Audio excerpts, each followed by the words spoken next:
or two to get into roll 20. Other information.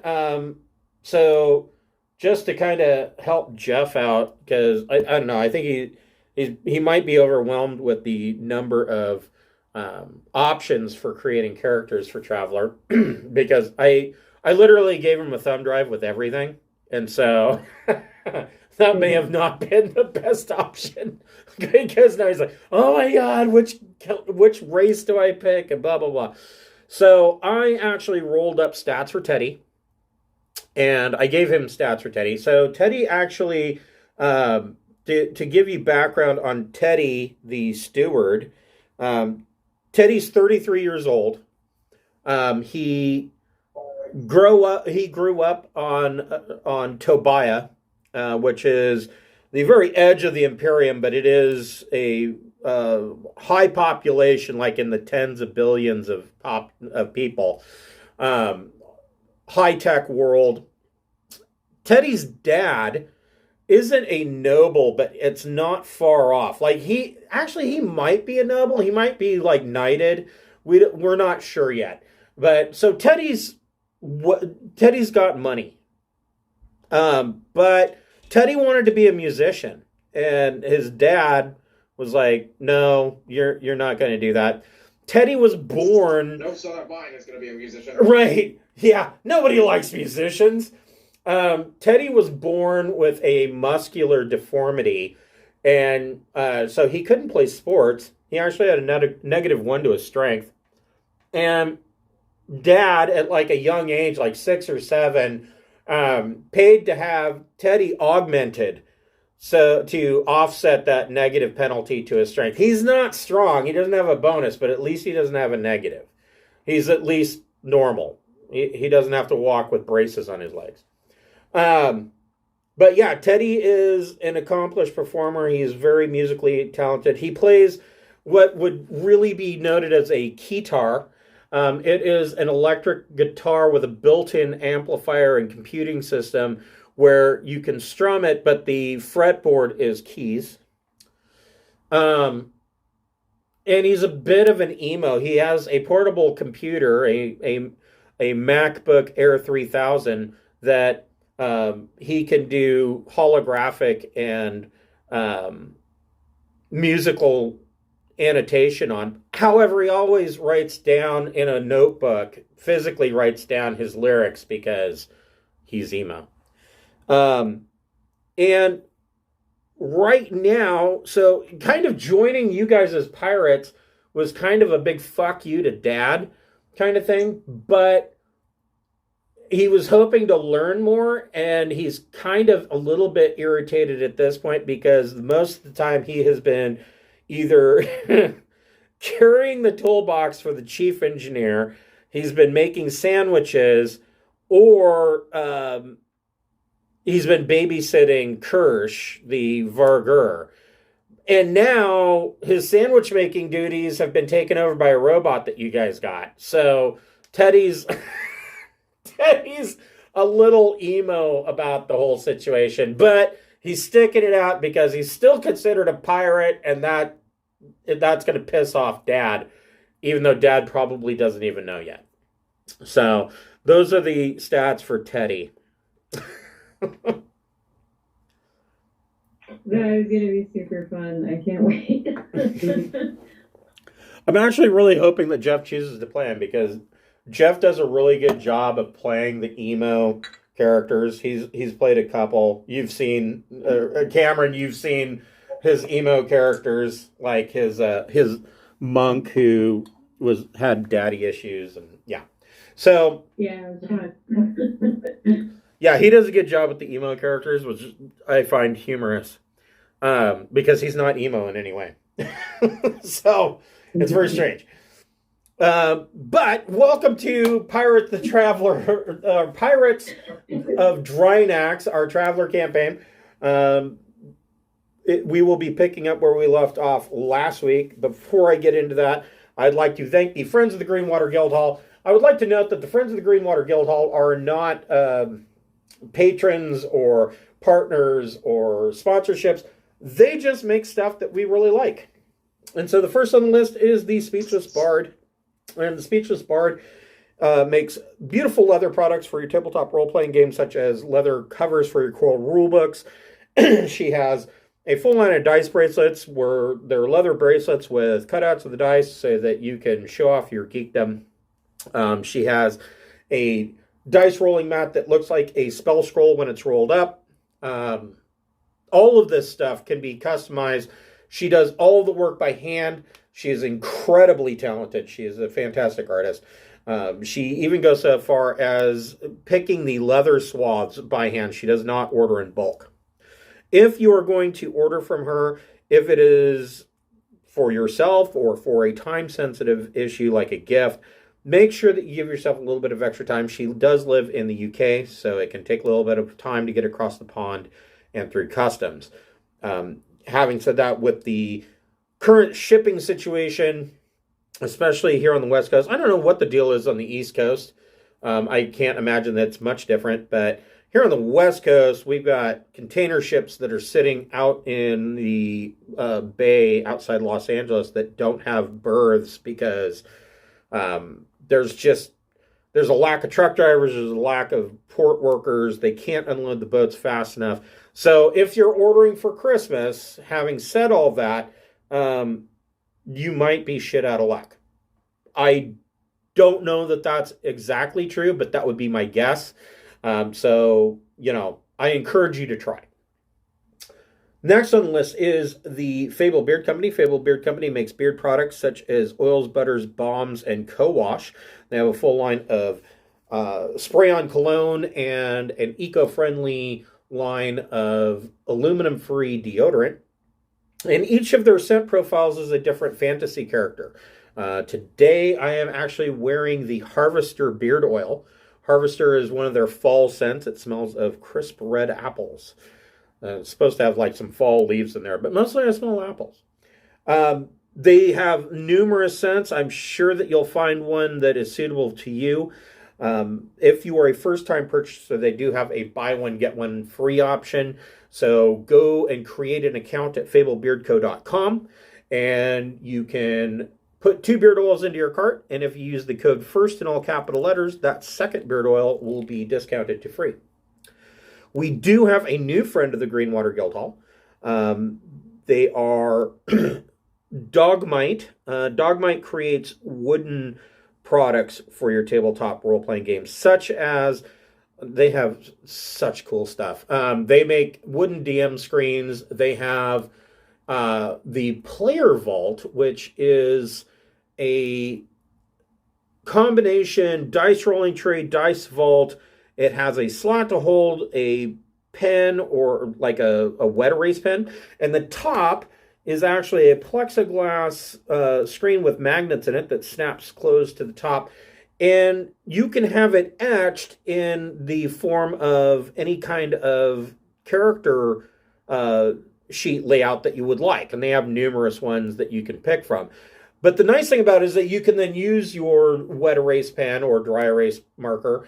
And if you're wanting to keep track of hit points or temporary hit points or spell slots, you can just mark them down on the plexiglass on your player vault.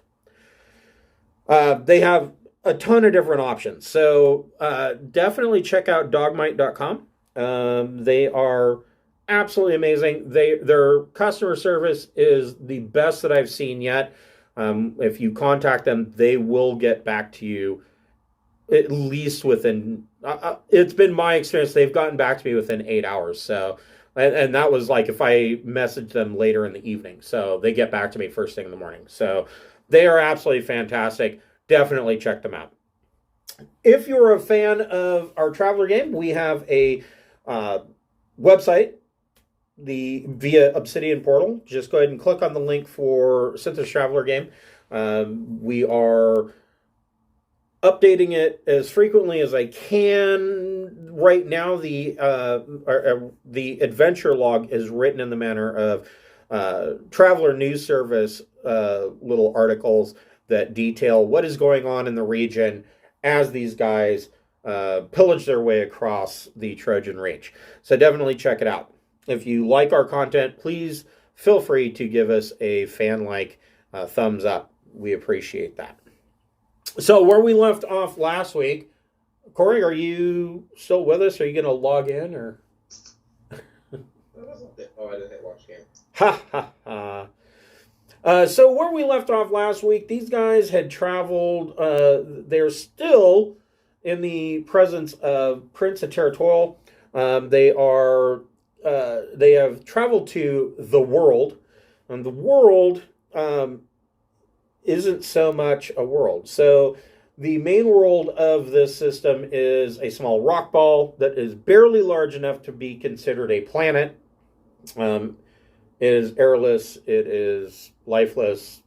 There's nothing there. However, in orbit around the world is a large, roughly 2,000-year-old space station.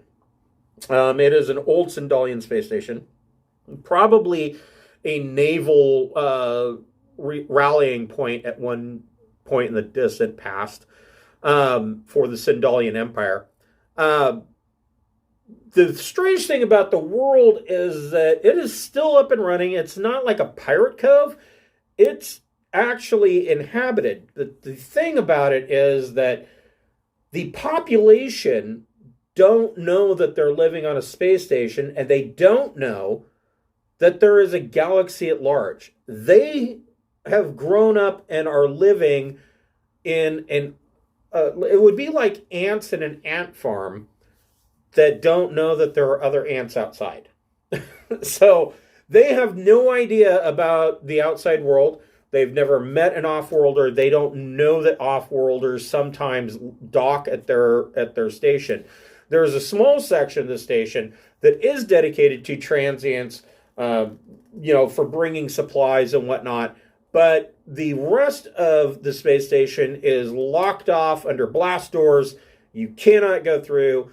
They don't want you to scare the population of this station. They don't know what will happen if these people actually realize that there's an existence outside of the space station.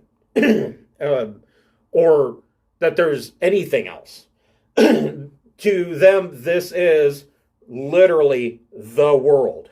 And so, right now, Prince of Territorial wanted to go to the world because some young Aslan that had followed him prior to his downfall on Arunaseer are stationed here. They have hired on as security forces, and his perspective, or what he had hoped, if things had turned out well on Arunaseer, she was going to be his wife, a Aslan female named Elise. She is working as port control here. And so this time, Prince of Territorial is sincere in the fact that he wanted to stop here so that he could say goodbye to his friends and see them one last time before going to Tyok to his execution. While you were here, Governor Alk of the world has requested from you a rather dire situation. There's a regulator on the fusion reactor that is going out, fusion reactor that is going out. And without this part, of course, the reactor is going to stop functioning. The world will lose power, then it will lose atmo and gravity. That's going to be terrible. And so he requests a replacement part. However, his stipulation is that it has to be a factory manufacturer part. It can't be something new that you makeshift and put in. And the reason is because the main population has access to the reactor, and if they see something new and different, then that's going to clue them in that something's amiss. So it has to be original 2,000-year-old manufacturer's parts. Now, at the end of the last game, I said that there were a couple of options for you guys. The first option, of course, is that, and Chief Clark would know this, you have Sindalian parts. However, they are on they're in the cargo hold of the Harrier, which is at Drinax. That's a ways away. It's not a terrible distance away, but it's a ways away. The other option, of course, much closer, was you were aware that there was the star system of Birney. Birney is the last vestige holdout of the Sindalian Star Guard. Yes, the Star Guard, which is their Navy and Marines. And when you were there, you saw that they were still flying Sindalian ships. So it's a possibility that you could go to Birney and possibly get a replacement part. Or you might have another option. But I'm giving you those two just to remind you that you have those options open to you. But Governor Ulk kind of releases you guys to your own recognizance. And he basically has told you that if you can return with this part, then you're welcome to dock at the world anytime you want. It will become a haven as repayment. So they'll...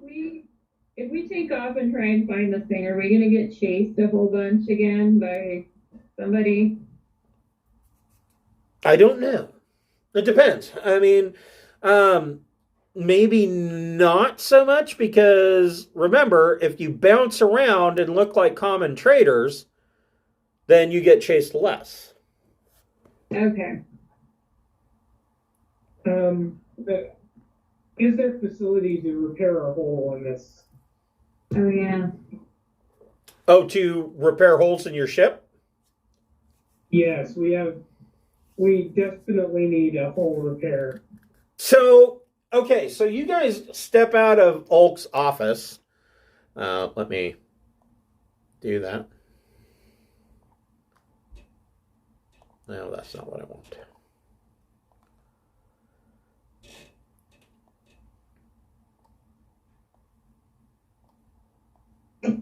You guys step out of Ulk's office, and coming out of this office here, you see Ellisy come out, and she is holding Prince of Territorial's hand. And she leans up and kisses him on the cheek, and if a cat can blush, that's kind of what you see him doing.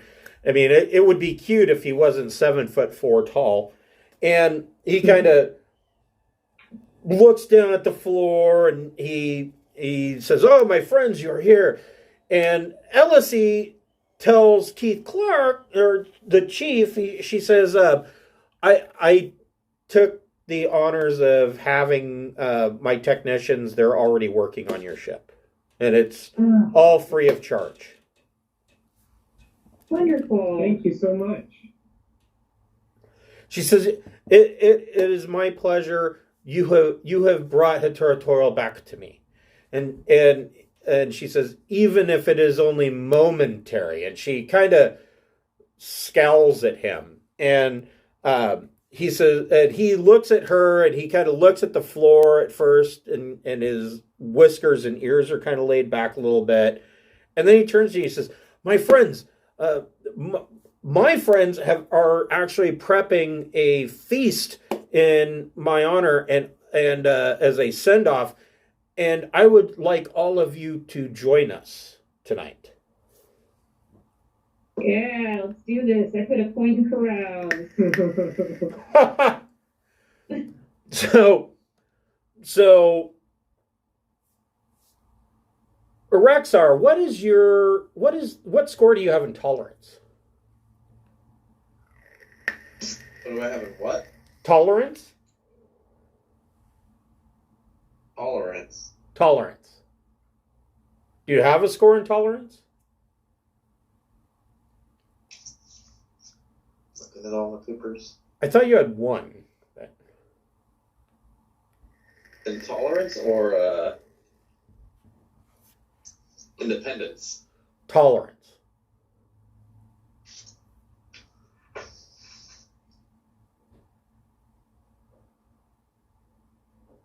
If you don't have a score in tolerance, I want you to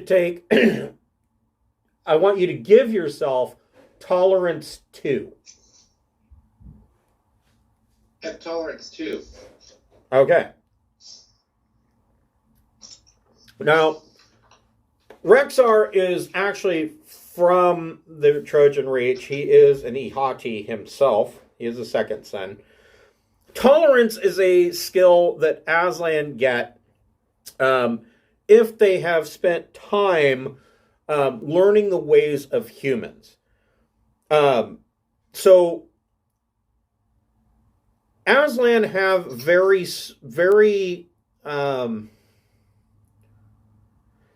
I'm trying to think of how to word this. So they are very strict on manners, but their manners are odd. Like, so here's the thing. Rexar, you would know that this station, just looking around, from what you can see about Heteritoral's friends, with the exception of Elise, all of the males who are working on the security force, it is a powder keg that is under pressure right now. These guys are bored because there's simply not enough traffic or anything for them to really let out any frustration on. So they're bored. They're landless males. They have no prospects, and they are on edge. Yes, they seem jovial and happy right now because a territorial has shown up and you guys went through and there was a whole bunch of hugging and hand clapping and things like that.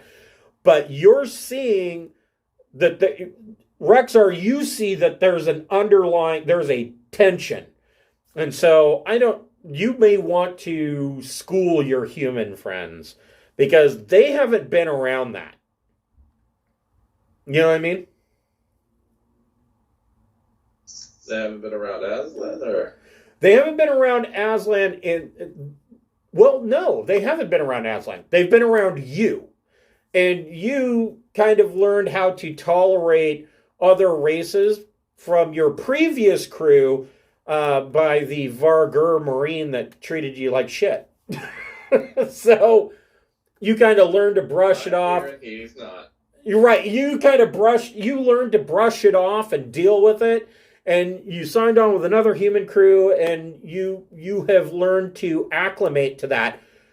But the humans, on the other hand, aren't the other way around. And the average Aslan is like between 6'8" and 7'4". So, like, all of the Aslan furniture for people, when they sit in it, you feel tiny and small. And it's not comfortable. So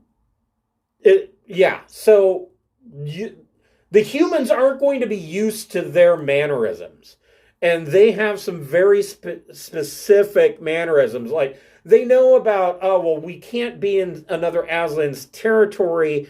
That's kind of common knowledge now.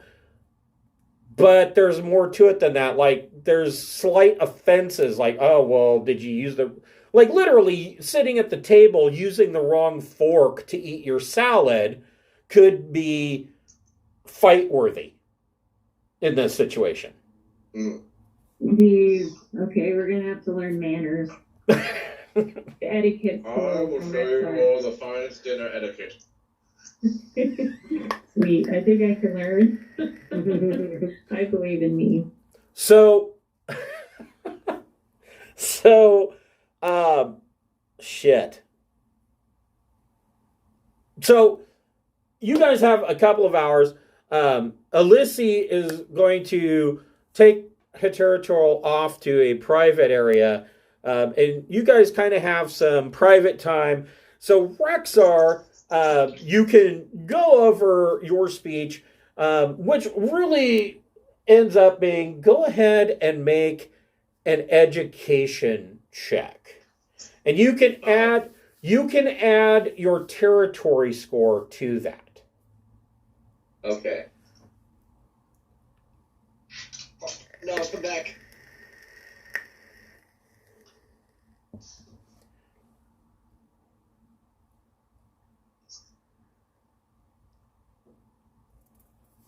7 territories. It is 9. Okay. Out of curiosity, Rexar, what is your social score? -1. But what's your territory? 4, I believe. In this situation, your social stat actually is going to count as a 0. Your territory actually it can be added to that, so you have a +4 on social checks with your territory, because these Aslan they don't have any territory. They followed Territorial, and that whole situation went in the dumper. So you theoretically, because you have an apartment somewhere, you're doing better than they are. They have nothing. I thought it was a small garden. Well, you have an apartment with a small garden, yes. It's a studio. It's a studio, but yes, you have a small garden. You can cross that small garden in 2 leaps, but yes. It's something. Right, which is more than what they have. So the rest of you, so Beth and Keith make intellect checks. And you can add your social modifier to that.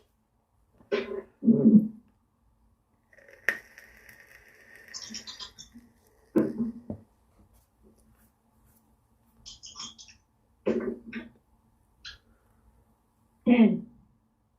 Nice. I also got 10. Okay, so Rexar goes through his speech about, do this, don't do that. I mean, it's complicated and tough to follow. I mean, I will tell you, I'm the GM, and I've read through this, and it's complicated and tough to follow for me. So you guys, you're like, okay, but you're gonna do okay. And he goes about it, and you've still got, you've got a grasp. You're like, okay, do this, don't you do that, use this fork, not that fork. Do not shine a laser around and say, here, kitty, kitty, go get the laser. That's right out. So you kind of have a grasp on this. You're aware that it is a delicate situation. And you still have a couple hours before this is done. And so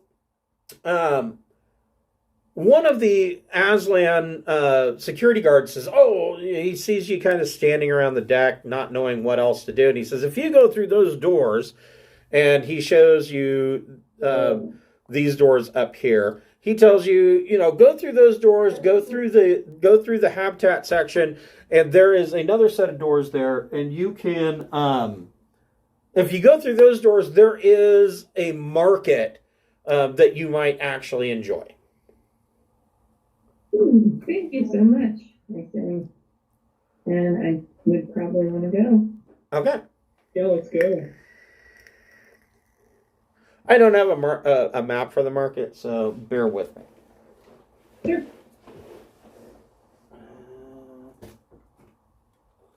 It is one of these books.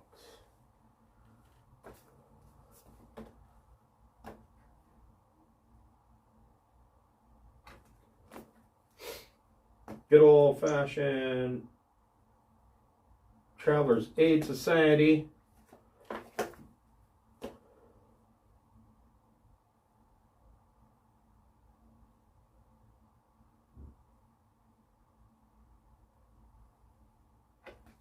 Huh.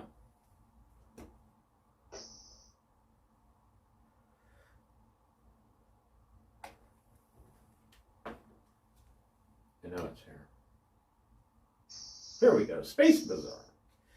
So these doors open up, and and you see an open area. Looks like it was probably a cargo hold for the space station that has been set up, and there are numerous tent stalls set up, all in, well, not all of them, but some of them are made of just, empty cargo containers. There's other stalls that are set up with these bright, fluorescent colored awnings, silk awnings and whatnot that are set up. And you can see that there are a number of stalls, all selling just strange things. Anything that you could possibly imagine, almost, is probably available here. Is there anything that you're looking for, or are you just going to wander? Let me see here.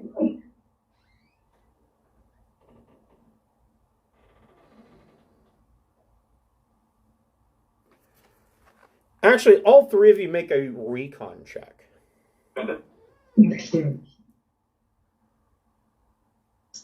Recon plus intellect. 12. 8. 8. So, let me do 12 first.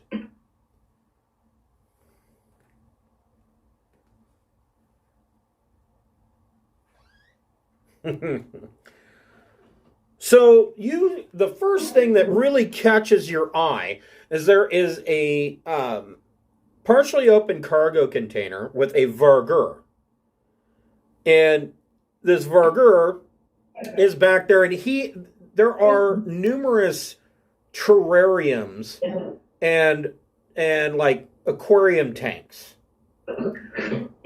And the first thing that catches Rexar's eyes, there's a terrarium that's filled with sand, and he can see something moving under the sand. So, what's under the sand there? Oh, why, that is a ganglion. Oh, lovely. It is a ganglion. It is... Let me find it again. He says it is an interpreter ganglion. And he reaches in and he pulls out this little gelatinous thing that's squirming in his hand. And it's maybe, an inch in size. And he says, ganglion works by attaching itself to the traveler's vocal cords and extending tiny filaments up into their brain. It then greatly enhances the creature's ability to learn and understand new languages and generate the necessary sounds to speak such languages. Typically, the interpreter remains dormant until swallowed. From there, it makes its own way to the vocal cords and implements whatever neural connections are required to function. Jeez, Holy that crap. sounds really gross. He says, all you need to do, my friend, is I will go ahead and inject this with a little sedative. You swallow it, and in roughly 3 hours, it will attach to your vocal cords and do its magical thing, and you will be able to understand and speak languages that you've never heard before. I got a wafer jack. I think I could do that instead. Yeah, you Maybe could. one of Yeah, a wafer jack works for intellect and EDU skills. You could just plug in a language wafer. Yeah. So these other two people, though, might want it. Sounds incredibly useful.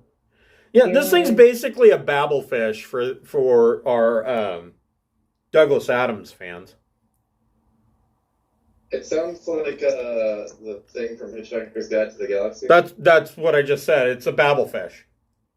Yeah. Oh. Yeah, Douglas Adams. He will sell this.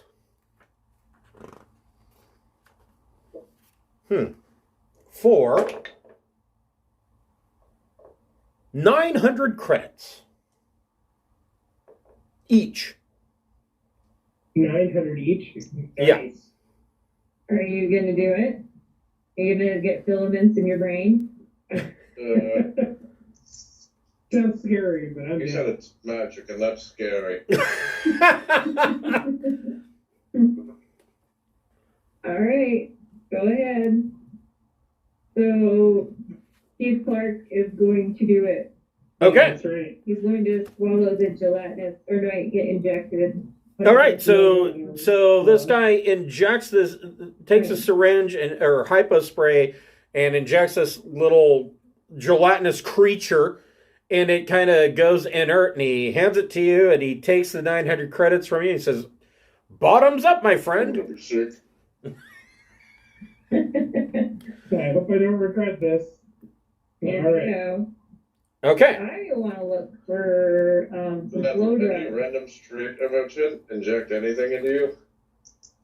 No, he doesn't have to inject anything. So, I just swallow it. yep, you just swallow Yeah, it. but you had a sedative too for like an added bonus sedative. I don't know.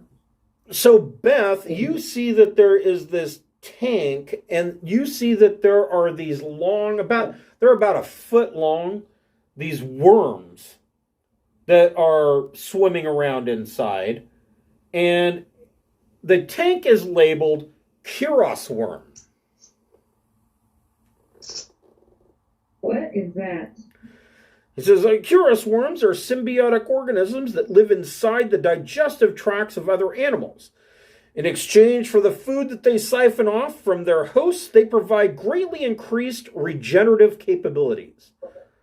So long as the worm is well fed, this requires the host organism to double its usual consumption of food and water. It produces regenerative chemicals and enzymes which are distributed throughout the host system. As a result of this process, an injured host recovers from wounds more quickly. A host maintaining an active lifestyle recovers from injuries after 1 hour's rest as if they have taken a full day's of rest. A host taking a full day of rest recovers 2D plus endurance DM worth of characteristic points after 1 hour. Holy crap! Or, I'm sorry. You have to. If you take a full day's rest, you would regain 2D plus your endurance modifier in points. All you got to do is eat double the food and double the water that you normally would. Do you have to swallow a foot long worm, or does it go up your foot? You have to swallow a foot-long worm, and it squirms the whole way. The good thing is they're thin. It's like slurping up a spaghetti You're noodle. really selling it. I'm just saying, you probably won't gag because it's not like, a foot in diameter. Man, that's We have to cool, but swallow it's a like $5 foot long worm. Right, $5 Yeah. foot long. He will sell these. These are a little bit more expensive. They're 1,100 a piece. He says they're very difficult to come by. I believe it. That's bananas.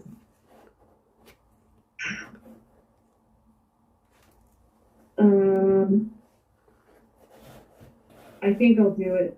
Okay. You most certainly can. Well, well, I'm gonna subtract money to swallow an enormous worm. Well, I mean, to remind you guys, if it makes you feel any better, there is another 296,000 credits coming your way, not including bonus for early delivery, for delivering Prince of Territorial. So, just saying. So you said it was 2d6 endurance for full day's rest, right? Yeah, it's Double food. 2d6 plus your endurance modifier for a full day's rest. For a full day's rest with double food, and water. Okay, I am all set. Okay. What other organisms can I plug into my body? So that's all this guy is selling.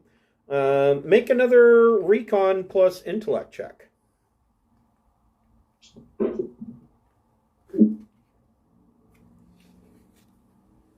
12. Wow. That's pretty good. 7. Okay. What about Rexar? 5. So, Rexar, you find a booth. You find a booth that has a gun for sale. They have 3 of these. They are called BioGloop guns. And this is a fairly shady human trader, and he says the gun is actually an organic tech carbine into which the wielder slots his forearm, fires blobs of acidic blue gunk. Although the range of these projectiles is limited, they rapidly digest organic matter. However, BioGloop has only a limited effect against non-organic materials. Amongst other things, this makes it safe for use aboard spaceships. Protection afforded by armor that is non-organic in origin is tripled when hit by BioGloop. So you don't want to use this on an armored opponent.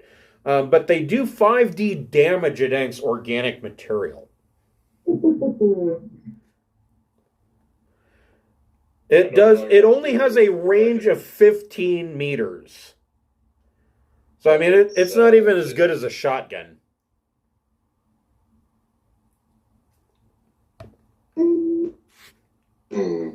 He wants 7,500 credits for this thing. He's got 5 of them, and you're go ahead and make a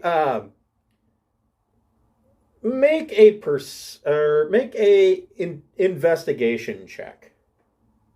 Investigation plus intellect.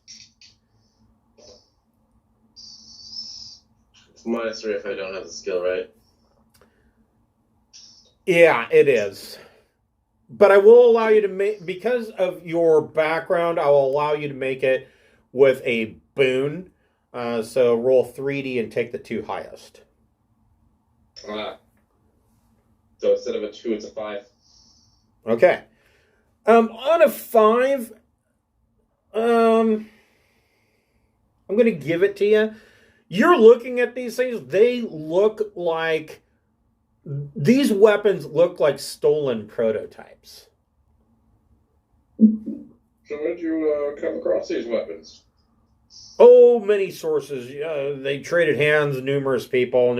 I was lucky to get my hands on them. Really, I'm just wanting to off them right now. So, I mean, if you want to buy one, normally I sell them for 7,500 credits. I could let loose of one for 5,000 credits.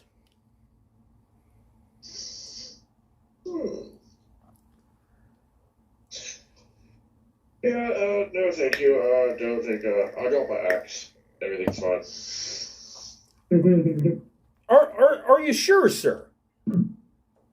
He said, and he pulls one and he says, "Here, look at this." And at the back, you see that there is a small cat that is like tied up at the back, and he goes, "Here, look at this." And he puts his arm into the gun and he points it, and you see the gun go, "Good." You what? I said, shoot the cat, and I cut your head off. He says, No. "Well, okay, I was just going to demonstrate its usefulness." Fucked up. If we find out whose prototype this is, they might give us a bunch of money to have it back. Just saying. Rexar, make a persuasion check with a boon dice.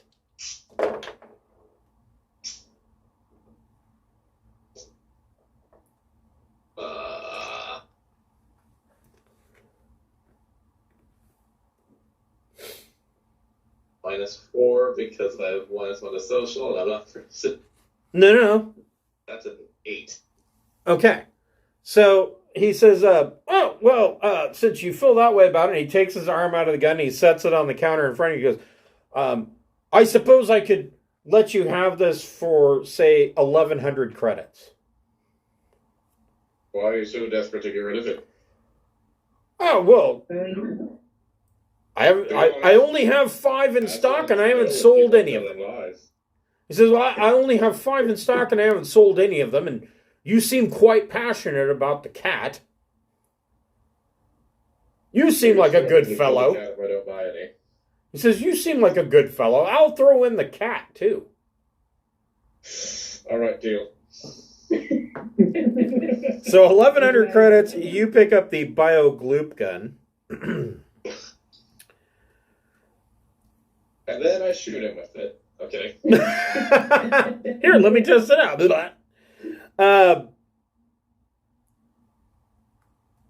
Who got the 12? Right? Yeah. Yeah. So, and what did Keith get? Like a 5? What'd you get? An 8? I got a 7. 7. So, at a stall next to the bio-gloop gun guy, you both see another weapon stand. One of them that Captain Beth, you notice, is a weapon called the Nova gun. This is a tech level 13 rifle. Wherever this weapon first originated, its angular design speaks of a culture prizing elegant simplicity. A shot from the Nova gun creates a bright rainbow-hued beam of light. So this guy, the huckster, picks it up and he shoots a target, and you see this rainbow laser reach out and hit this target. Containing a capacitor which must be allowed to charge for 1 round before each shot is fired. The Nova gun is a weapon unsuited to frantic firefights, but has found use as a sniper rifle. A Nova gun includes an X-ray laser sight as standard. So X-ray, it can see through walls. That's amazing. It has a range of 550 meters and does 4D plus 3 damage. It has the scope and 0G traits. However, you have to wait for the capacitor to recharge for 1 round in between shots. So it's basically a shot every other turn. That's still pretty cool. That's a lot of damage. That's what feels good. And unlike a laser rifle, it does not require a battery pack or a backpack. It's a self-contained rifle. How much do I want for it? 22,000 credits. Sold. Okay.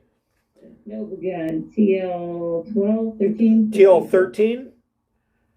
And 550 meter. and 4D plus 3 damage. 4D plus 3. Magazine is 100 shots. 100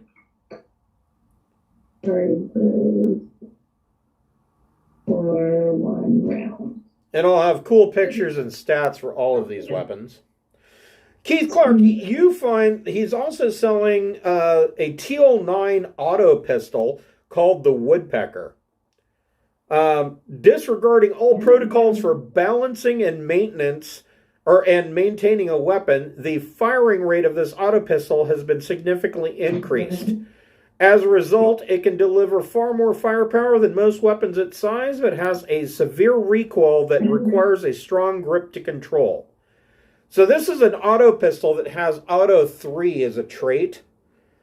It does 3D minus 3 damage, but, I mean, auto 3. So, Yeah. and Nice. he's selling these for 500 credits apiece. It basically looks like, well, it looks an awful lot like an MP5. to be honest. Do I need do I need a certain amount of strength to use it? You do not. It just has auto 3, which is stupid. It's crazy. It's not even. I don't know. I have a hard time calling this a machine pistol, but I mean, I know that it classifies as that, but it's really a submachine gun without a stock. Like I said, it looks like a Steyr or an MP5. How much is it? 500 credits. Oh, Yeah. I'll definitely buy that. It looks like that. Nice. Yeah. Do they have enough that we could buy one for Qingxi or something? I want to buy Qingxi something too, since this is an awesome place to shop. Yeah. You could buy. He's got several of these woodpecker auto. He's got an entire crate of these things.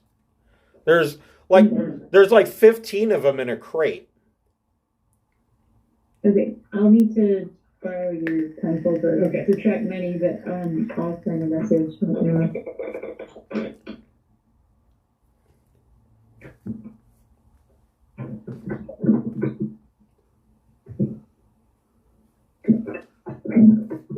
I swear to God, out of all of these journals of the Traveler's Aid Society that I've bought, the Bazaar is the one that I've used the most so far. It's awesome, I gotta say. They're coming out with the next set, volumes 7 through 12.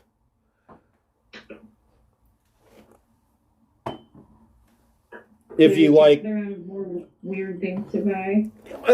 there's so much stuff in them.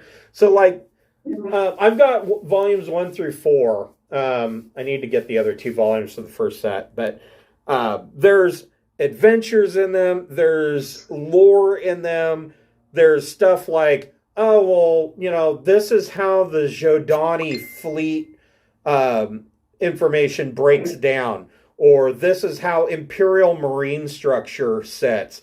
There are world information. There's race. There's new species, player character races. There's a ton of stuff in each one of these things. They're like $24.99 each, but they are well worth it. I think they're cheaper if you want just the PDF version, but I'm trying to get everything in hard copy because I'm old school and I like hard copy. It's a smart thing to do. But the nice thing about Traveler books, if you buy the book from MongoosePublishing.com, you also get the PDF for free. That's awesome. That is nice. Mm-hmm. Yeah. Hey, Wizards of the Coast, are you listening? We like that. So you guys get done meandering through the little bazaar that they have set up, and you notice that all of these merchants, all of these people are transient. None of when I say transient, some of them may live here for months at a time, but they all have ships that are docked here and can leave at any moment. None of these people are permanent inhabitants of the world. They're not on the other side of the locked blast doors. But you get done with your little shopping trip, and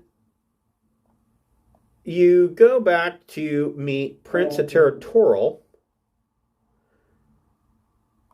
As soon as I figure out, there it is. In the small area that they have set up as a party room for the prince, which is going to be this room here. So we found evidence that he was betrayed. You did? That changes nothing. Well, on the last planet, Right. I just mean, I never really asked him. I guess that doesn't change anything about his execution. Did you want to try to pull him aside and bring that up to him? Well, I'm curious. I want to ask, doesn't it matter that, you have proof that it wasn't your fault? He tells you, he says, I appreciate you looking into this, and it brings closure to my. He says closure to my Fateral. And Rexar knows Fateral is. I mean, for a human, it would be the most closely his Aslanness. But Fateral is more than that. It's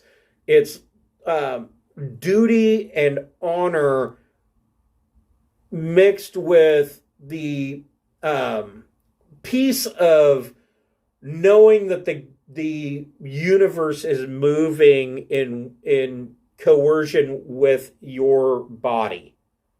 And he says, it brings peace to my Fateral. He says, but I am honor bound to make my way to Tyok to see this through. All right. There's no honor in dying for a crime you didn't commit, Mm, especially if you were betrayed.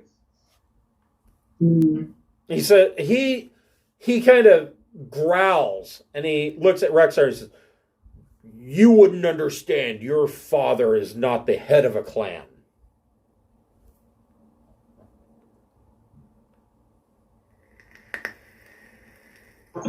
He has a lot of points in sass. I don't know. That was pretty sassy. The friends come in and they have laid out the best feast that they could possibly come up with in a couple of hours. It's mostly flavored protein. There is some real meat here, which most of that is set before Heteratoril, that they insist that he eat. And Elise, the female Aslan, during the festivities, and there is stories being told, and they're kind of like the friends are trying to bring Rexar into the fold. They want to hear Rexar's stories. They're relaying their stories, things that happened to them while they followed Heteratoril. They're kind of ignoring the information that you all know about his failure at Runasir. They're just ignoring that, but they're talking about the great deeds that they've all done together. They want to hear about Rexar's great deeds. But Elise, the female Aslan, kind of pulls Captain Beth and Chief Clark aside. The males are drinking and having their fun. She says, she pulls you to the back corner of the room and she says, I know that you are friends with Heteratoril. Is this not so? Yep, I'd say we're friends. She says, then as friends, you must do the right thing. If he was betrayed, his honor tells him to go home and be executed, but he does not deserve to die. You should take him and run. Go elsewhere. His friends will join him. They will run with him. Let him live. Take him and be an outcast. I cannot ask this of him. It would not be honorable for a wife to ask this of her husband.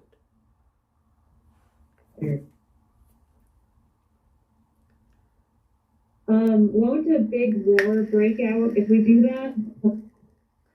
Yes, if he is not there in the allotted time, you have 12 weeks left. If he's not there, then a couple of other clans, the Hitoyoao, the Hakir Hair, and a couple of other clans will all wage war on the Awowi, which is his clan, and the Awowi cannot stand that onslaught. They will be completely decimated. They will cease to exist. You're talking about, if you want to look at a clan as a species, it will be complete genocide.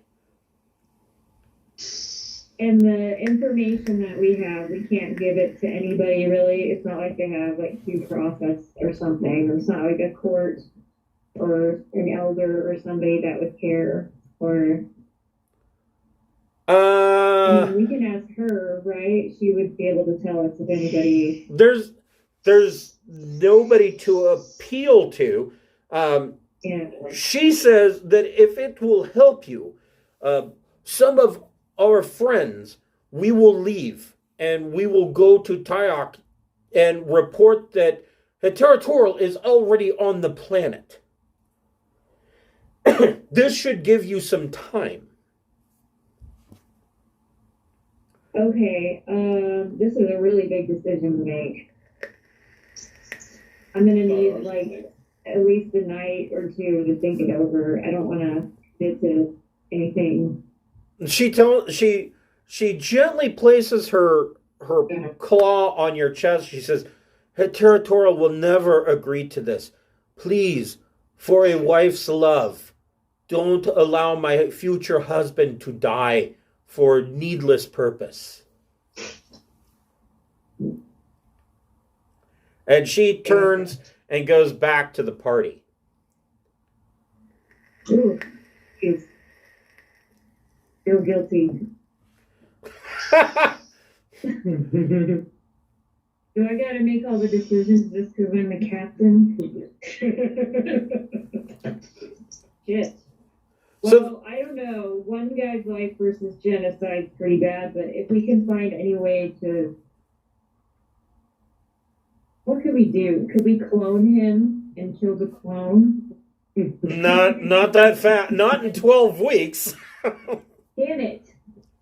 Why can't they make faster clone technology? The Venture Brothers don't have stations out here. There's no Gargantua 3.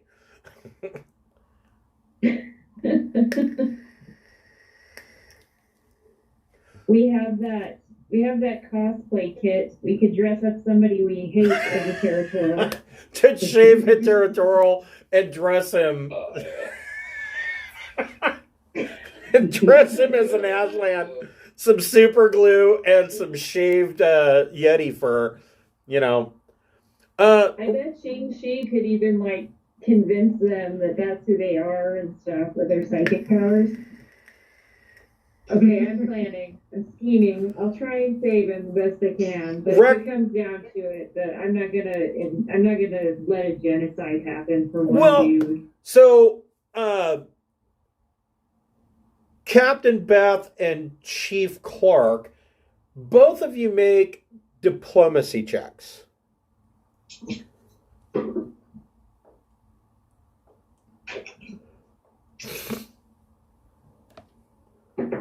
Yeah, 9.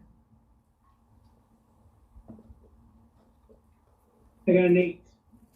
So both of you, when you come back to the party, there is a situation where there is a bot.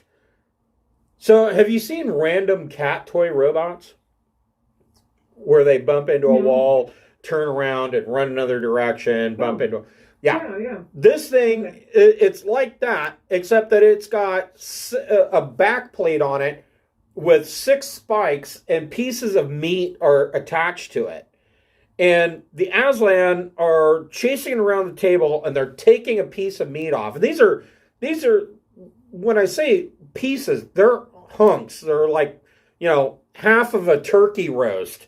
And they're grabbing it off with their claws. And it comes by you guys, and you guys miss it, and you're like, what the fuck is going on? And the other Aslan males, as it bumps into Keith Clark's boot and turns around and runs away, they all turn and look at you, and they all start laughing. And they look at Rexar and they're like, hairless apes. Doesn't one of them think we're cute? Rexar, do you have anything to defend them for that, or are you just going to agree? Those hairless apes saved Terracore. Treat them with respect. Ooh. Make a diplomacy roll plus your territory. And your social is 0, so plus your territory. Plus my territory is a 14.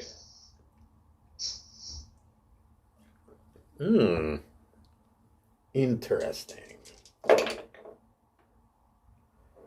One of them speaks up and says, yes, but you're still taking Hiteratorial to his death. How is that honorable? Would you not? Would you rather have him stain his honor by not going? Make another diplomacy check plus your territory. 10. He kind of lays his ears to the side and looks down at the table, and Herr Territorial stands up and says, friends, this is supposed to be a celebration of life. Do not put my friends down. Rexar, you are right, but my friends are right as well. And I want to tell my friends, these hairless apes are my friends. They are taking me to my honor. And the table is just kind of silent. But to be fair, hairless apes are kind of funny. And all of the Aslan males start to snicker. They're like, yeah, hairless apes are hilarious. I get it.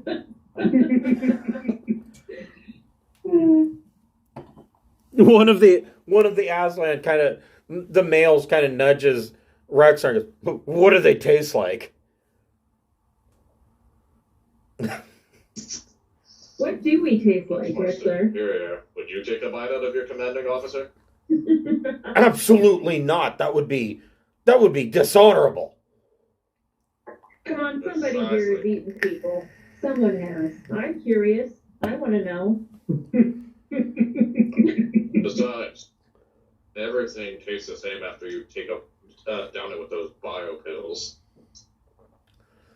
They all nod. They're like, that is true.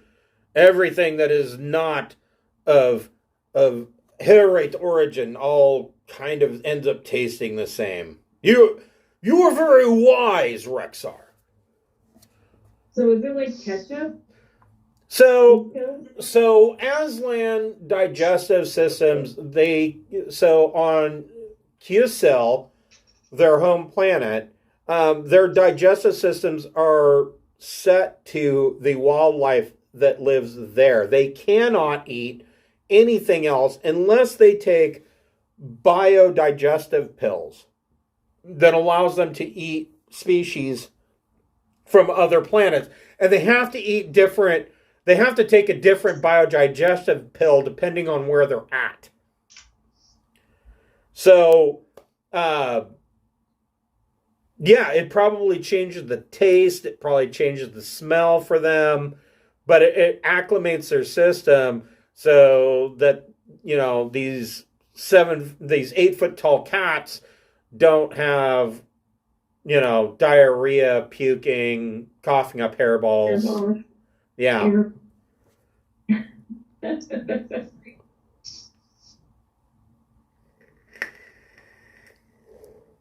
So the party dies down, and you guys are kind of left. Territorial retires to a private suite with Elise,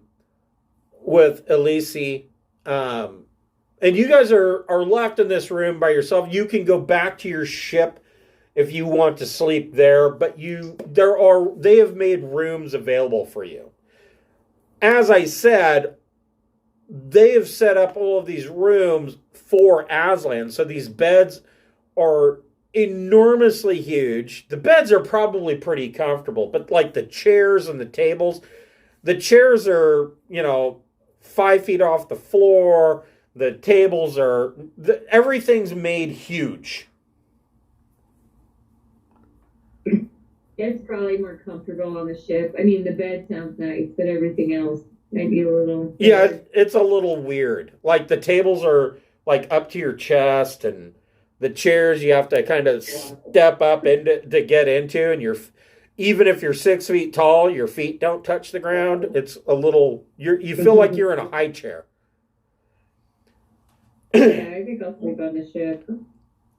So Yeah, that sounds good. So you guys are back on the ship. Did you want to discuss your situation?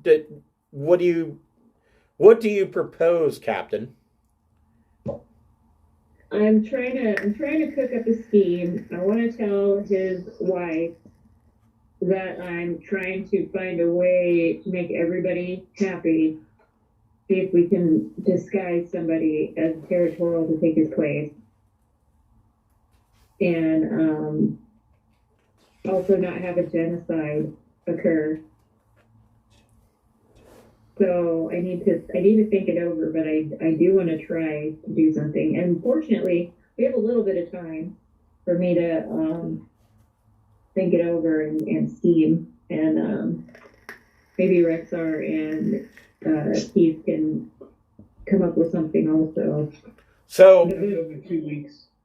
So Rexar and Keith, what are your thoughts on this? It's not our choice to make that decision. It's the territorial's law.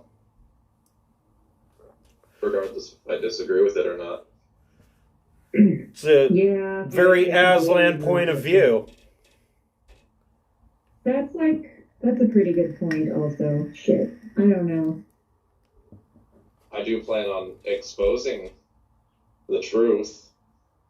Yeah, that's the way we should go. So who's gonna murder him though, or execute him exactly?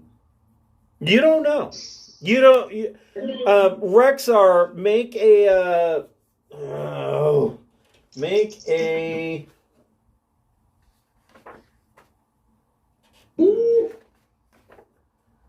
We'll say.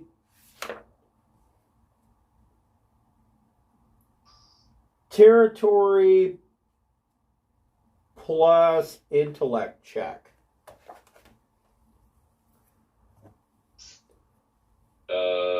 With territory, the +4, that makes it a 11.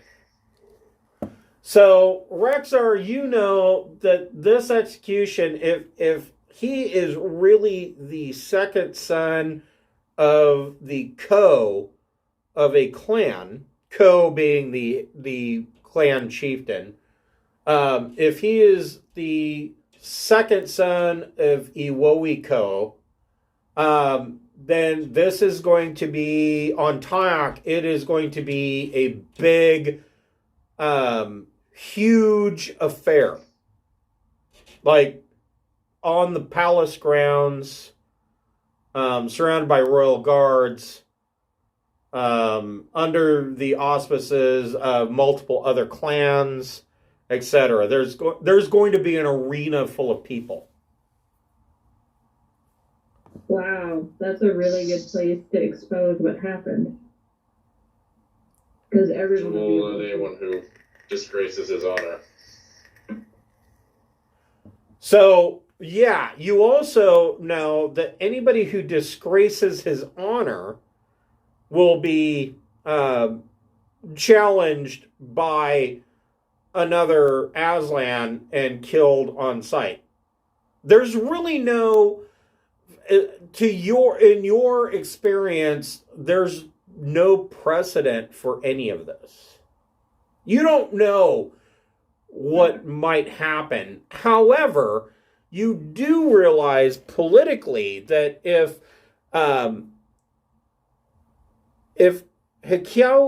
Hikoyao is revealed to have used intelligence to undermine his territorial's claim on a Renaissir, then there is a precedent here. There is doubt, and he does not need to be executed.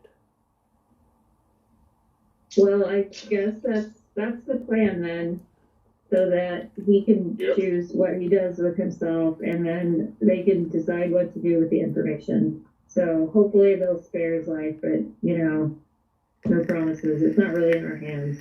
So Rexar's right about this one. Everybody make a Recon plus intellect check.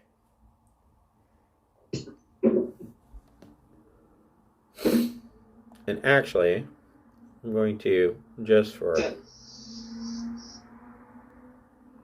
I got 10. I got 8.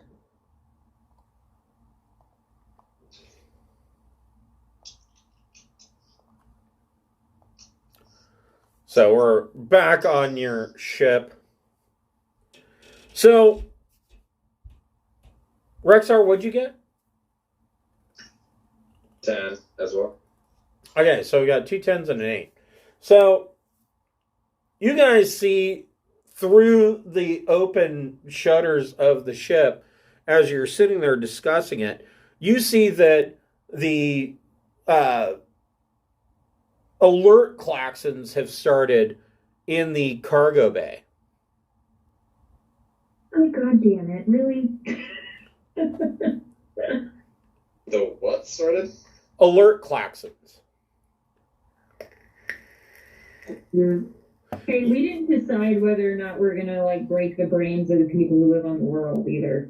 Well, Crap. you go to the back of the ship and where your ship is actually kind of backed up, and you go to the back of the ship and you look down the ramp and you see that the alert klaxons are going on, and you see Hetera Toral just losing his shit in the cargo bay. He's picking up containers and throwing them across the bay. You see that several of the Aslan security personnel are kind of standing back, and they're like, we understand your frustration. Finally, a security robot comes out, and her territorial goes up and rips the head off of this thing and is bashing it into the floor. Holy shit, do I have Valium darts? That's what they do at the zoo. I don't know. Maybe we should talk to him and find out what's going on. I don't know. Oh Maybe my God. not him. All his name. Yeah. Yeah. Well, let's tell him the plan so that he maybe calms down a bit. Hold on here.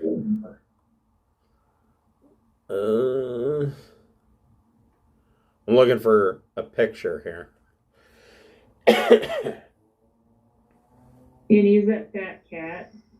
That was my panther in D&D. That's a token you want to use? No, I'm not looking for a token. I'm actually looking for I thought I had a picture of this. I was pretty sure I had a picture of this.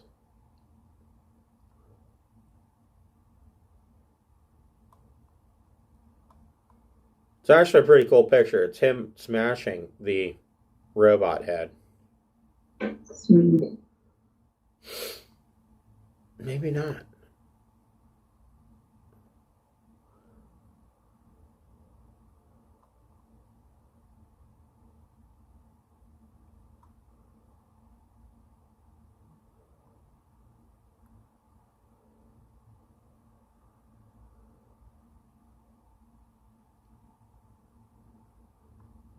Oh man,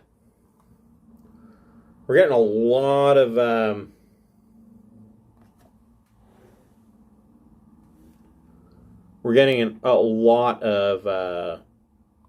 handouts.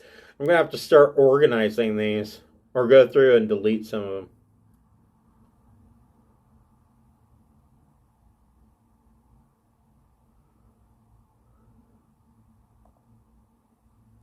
Oh, that's CarryBot. Oh, here we go.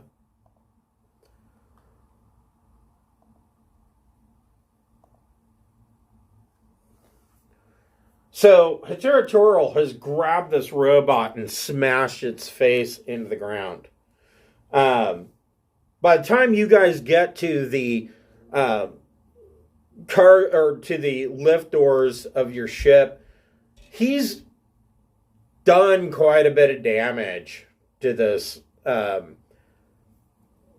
hold, and the Aslan security are kind of standing back. They're not wanting to interrupt him. One reason that he used to be their leader, and they're kind of scared of him. And second, they understand his fury. The humans that are there are starting to lock and load their weapons. What do you guys want to do? Okay, let's step in between the humans and our friend and try and be like, he's just had a little too much to drink. We'll get him on the ship. Everybody cool off. Okay, so Rexar, what are you doing? I'm gonna go to the door and Just give him a place big my old hand on hug. his shoulder and be like, my friend. So, This is and not, Keith, not the place for it. and Keith, what are you doing? I'm going to join the captain in stopping the humans from attacking. Okay, so Beth and Keith, go ahead and make diplomacy checks. Diplomacy plus intellect. Or actually, diplomacy plus your social score. I got 9. I got 4. They're like, chick, chick. They keep their guns to the floor, but they're like, we can't let him destroy the cargo bay. So, Rexar, you put your hand on his shoulder and like, you need to calm down, blah, blah, blah. And he turns and he lets go of the robot and bares his dew claws and lets out a roar, like a primal, angry roar. All right. It's time to drug him. Rexar, what do you say?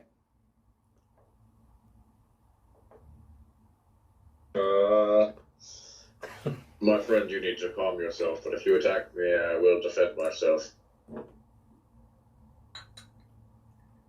Make a diplomacy plus territory check. Oh boy. 10. That's pretty good. He I rolled a 6.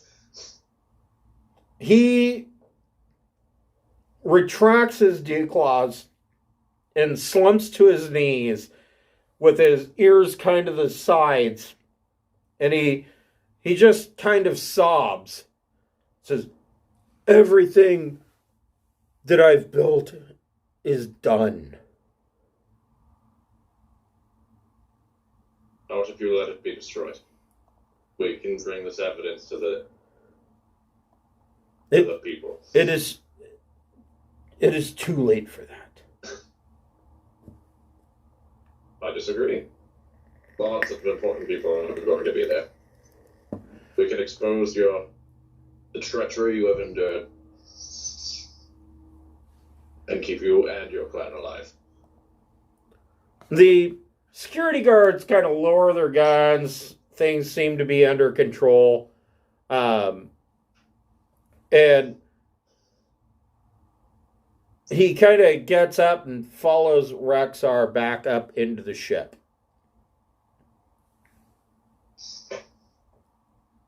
The next morning, there's a, I want to say a knock. There's not a knock. There's a beep boop.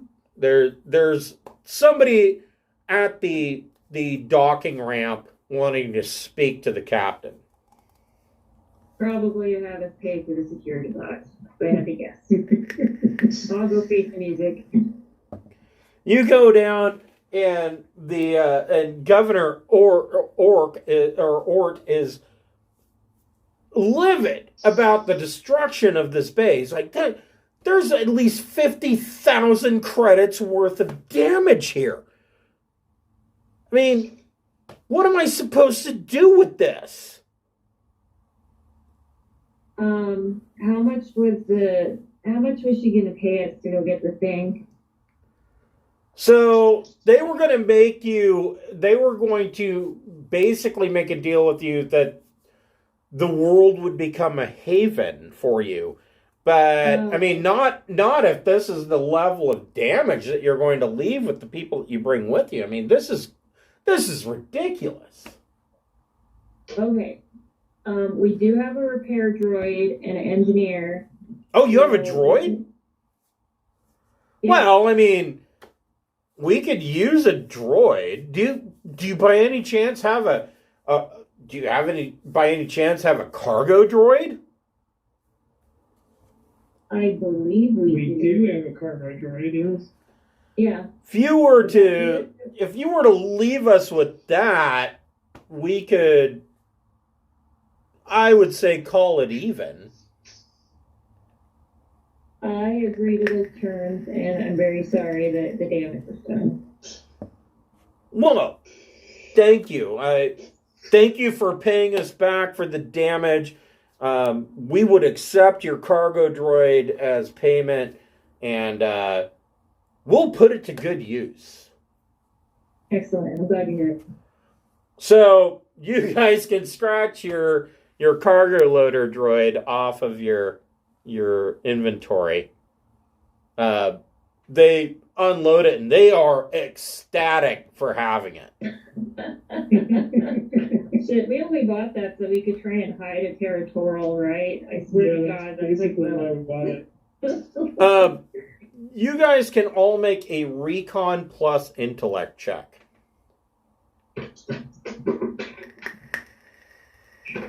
That would be 12. Ooh. That's a 3. So Rexar is busy dealing with her territorial. What did Another 12.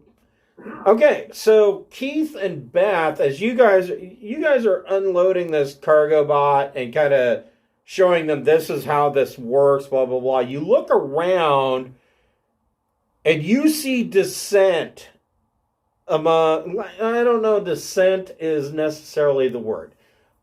You see independence.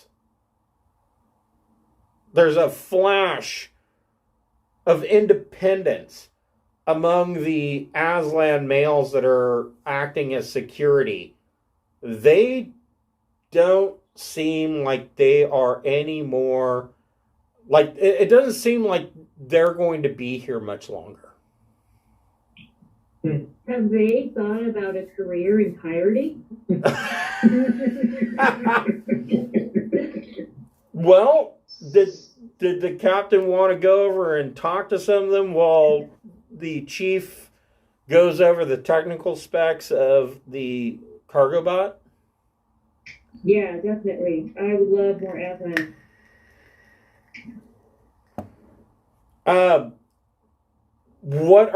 So you go over and you find the security commander of the Aslan, and what are you going to say to him? Well, the deal with Drinax is ultimately about becoming like landowners on the planet, isn't it? Yeah, I mean, ultimately, so here's the deal. So ultimately, all of you would become titled nobles, and there will be land to be had.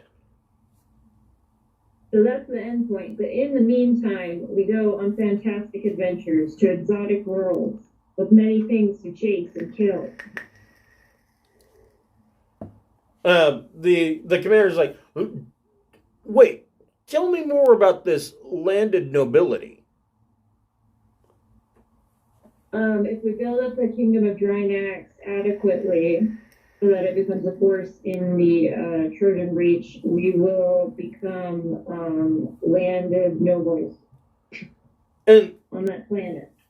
and is Rexar going to be a landed noble?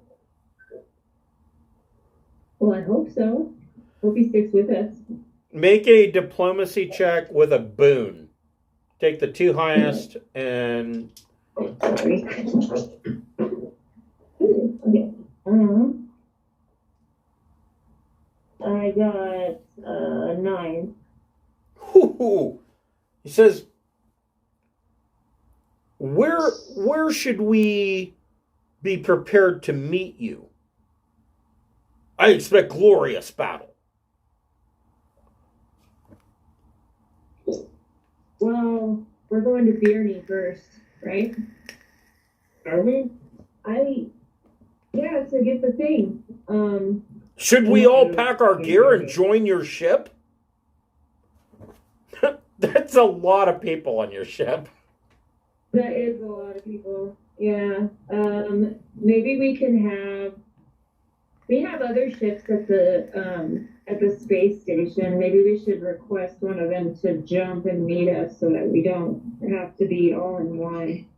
But like temporarily it could probably work, right? You could request ships to join, or if he has ships available to him.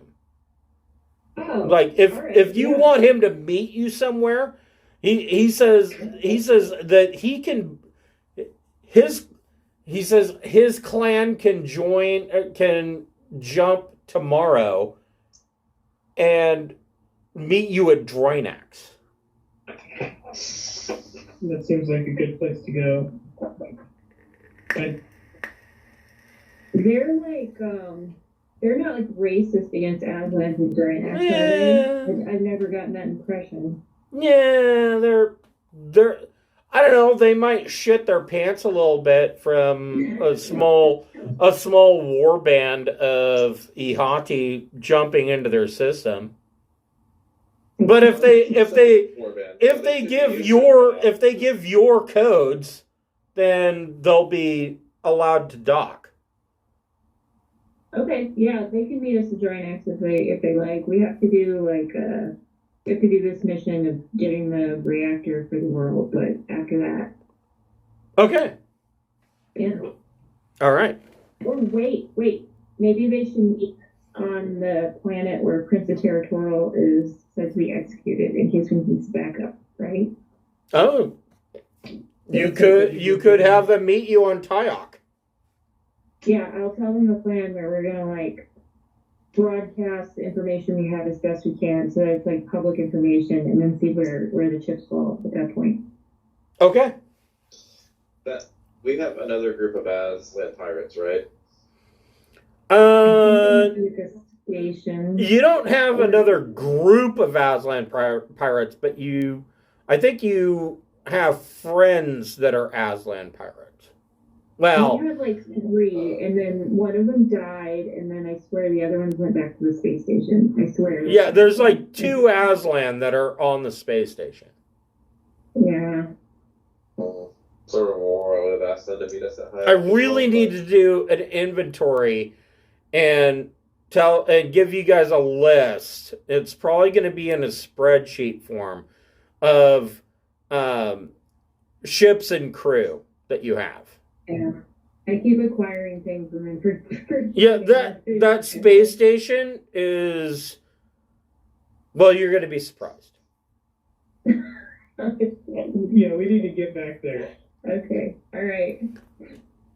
We'll do that shortly. But the Aslan side quest has been so fun so far.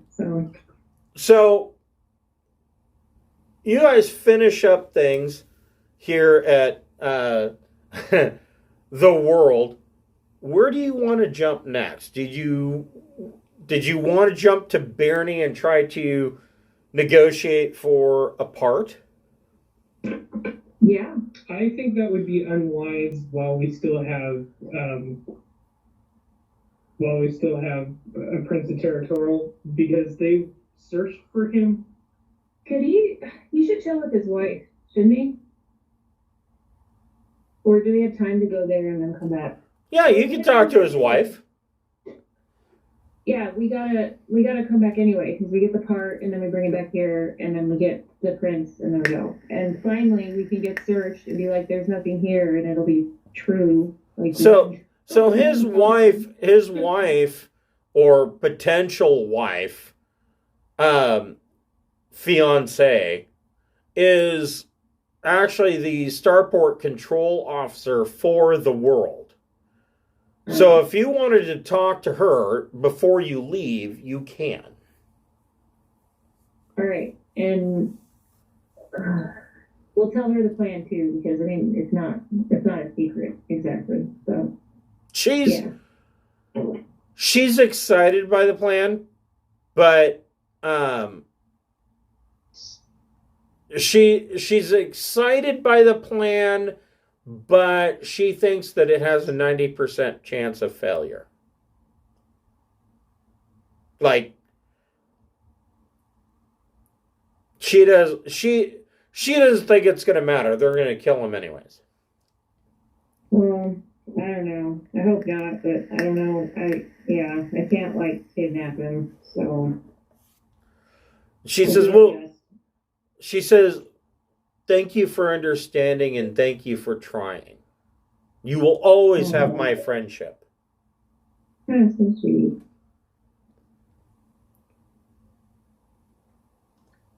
So we're going to leave the Prince of Territorial here for a short time. Oh, you want to leave him here on the world?